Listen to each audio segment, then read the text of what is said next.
The Chicago Blackhawks fall to the Vegas Golden Knights 4-3 in a shootout, in an absolute heartbreaker. That one stunk. It stings, I should say. It didn't stink. It was an unbelievable game to watch. So fun, and I would imagine it was really fun from a neutral's perspective as well. The Blackhawks kind of dominated them. Can I say that? I really felt like the Chicago Blackhawks were the better team tonight, and that really does say something, despite what Vegas' spot is in the standings right now. They're like third in the Pacific. It hasn't been the best start for them. But if you look at the roster, this Vegas Golden Knights team is one of the most stacked lineups in the entire NHL. I think everybody considers them to be a cup contender coming into the year. I still think they are, just because of how loaded they are, how many weapons they have, how good their defense is. They are an absolute wagon, and the Blackhawks outplayed them for 3 periods of hockey. The first 2 goals for the Vegas Golden Knights today were kind of like weird, awkward bounces off of Blackhawks players' skates. The first one was off of Wyatt Kaiser's skate in the first 30 seconds of the game. The Blackhawks have to clean that up. This is now 2 games in a row where they've conceded a goal in the first 30 seconds of the opening period of the game. It just can't happen. You can't do that, and you really shoot yourself in the foot. You start behind. The Blackhawks actually started well outside of that one opportunity that Vegas scored off Kaiser's skate. The Blackhawks started faster than they did. Oliver Moore scored the tying goal for the Hawks very soon after. And so it's like in a game that came down to a shootout that was this close, it would have been really nice to not have conceded in the first 30 seconds of the game, but what can you do? I like the way that the Blackhawks battled. They just kept attacking, and we've seen this team start well and have a good first period and then completely fall apart in the second, so it was good to see them put up a full 60-minute effort, in my opinion. That's what we saw from the Blackhawks tonight. They were on it. They had their legs. It felt like they were attacking all night long. Even when Vegas would get a little bit of sustained offensive pressure, it was like right away the Blackhawks would bounce back and have good opportunities of their own. And I really did feel like the Blackhawks had the best opportunities in this game.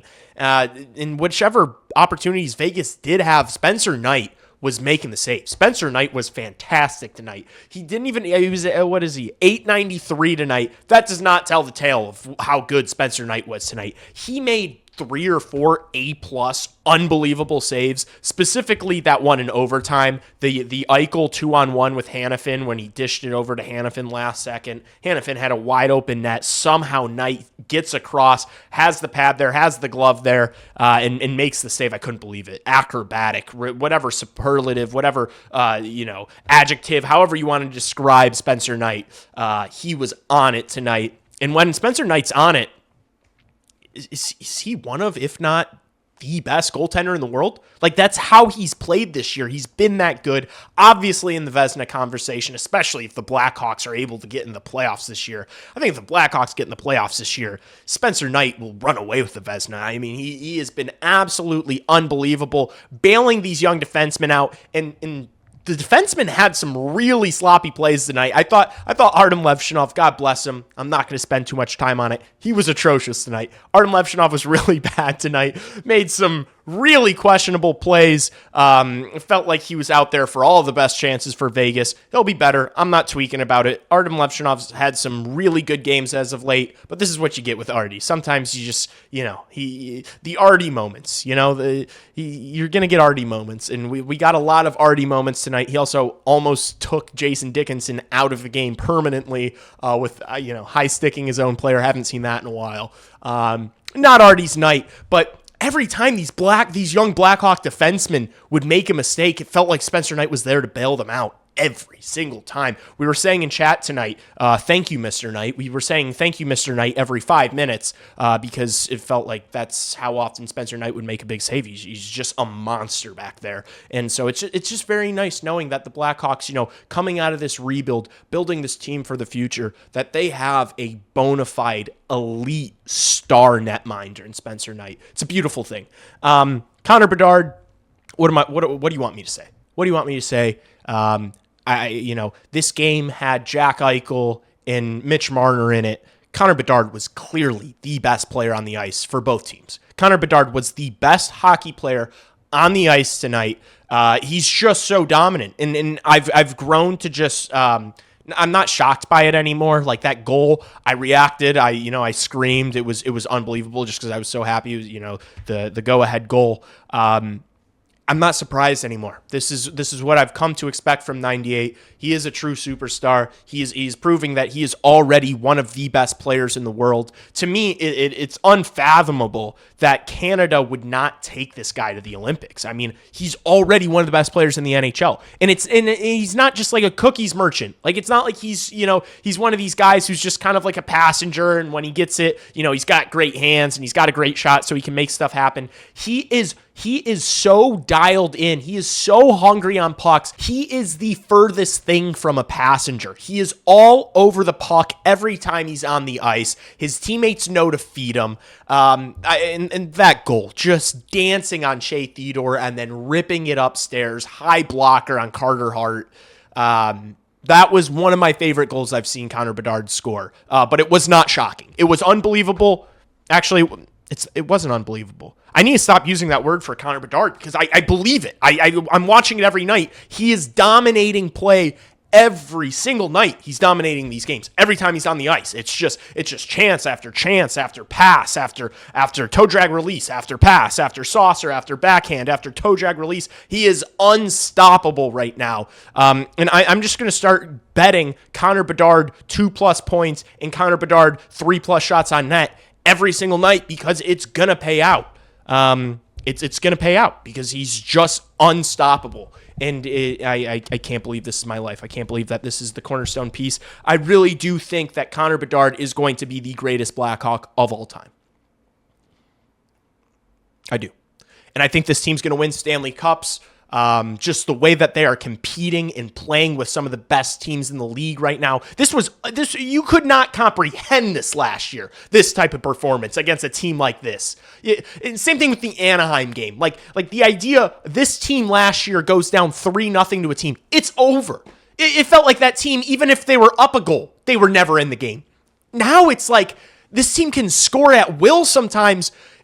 With 98 on your team, you're never out of a game. You're never out of the game because you get a grade A chance every few minutes.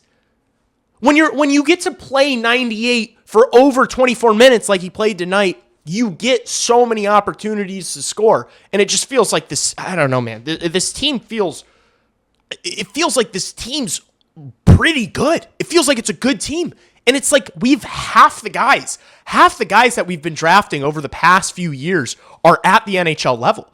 Like, we're still waiting on so much talent to arrive, and we're already competitive with the best teams in the world. I'm not worried about Stanley Cups. I'm worried about how many Stanley Cups. I know that's crazy to say. I think 98 is that good. I think Spencer Knight is that good, and something I got to touch on before I get out of here. Frank Nazar's back. I know he's snake bitten. I know we want to see him score a goal, but Frank Nazar's back.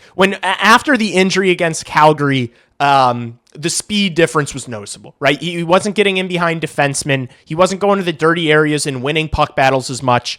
I mean, the past couple games, it's been ramping up, but tonight you saw it. He had a couple of odd man rushes with Oliver Moore in the first period. He got in behind, I think it was Theodore and Hanifin, just skated past both of them on that breakaway, and where he took the penalty, he missed the net because he got hooked right as he was shooting the puck, drew the penalty. I think Frank Nazar's back, man. He was unlucky not to score tonight, got an assist, should have had an assist on that Bertuzzi goal. It literally hit his skate and then went straight towards Bertuzzi. Can't believe he didn't get rewarded for a point for that. I think he should have had 2 tonight.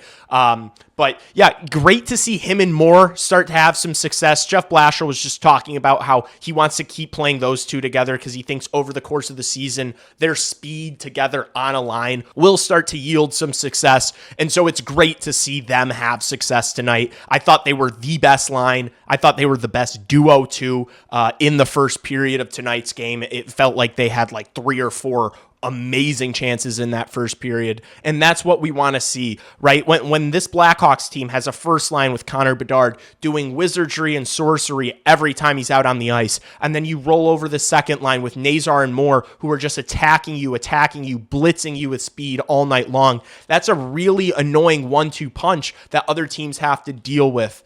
And then if you factor in, defensemen getting up in the rush, the Blackhawks are a much more dangerous team that teams have to respect more and be on their A game if they want to beat. It's not cookies night against the Chicago Blackhawks anymore. It's not free wins. It's not a scheduled win against the Chicago Blackhawks anymore. This team competes, they skate, they fight. And it's been a blast to watch. Even though it was a heartbreaker tonight, I can hang my hat on this one because it was a great performance from the Chicago Blackhawks. Stuff you got to clean up, obviously, and they'll work on it. It's a young team. These are not losses I'm freaking out about. I'm just happy they were in the fight till the end. I think that's pretty much it. I appreciate all the support. The stream tonight was my best stream. Was the biggest stream I've done thus far on this channel. I think we peaked at like 180 viewers in overtime, so that was sick. The streams are the blast, honestly. It's just we're a bunch of Blackhawks fans and some haters, a bunch of haters. I love the haters. I love when the haters come and talk shit. It's honestly maybe the best part, but everyone just comes together, watches the game. I yap. It's a fun time. Come hang out for the streams if you haven't yet. I'll be streaming the game Thursday against the LA Kings. It's another late one. I mean, geez, what time is it? It's 12:30. This video is probably not going to be out till after 1. Grind don't stop. I'll see you guys Thursday. Thanks so much. Peace out.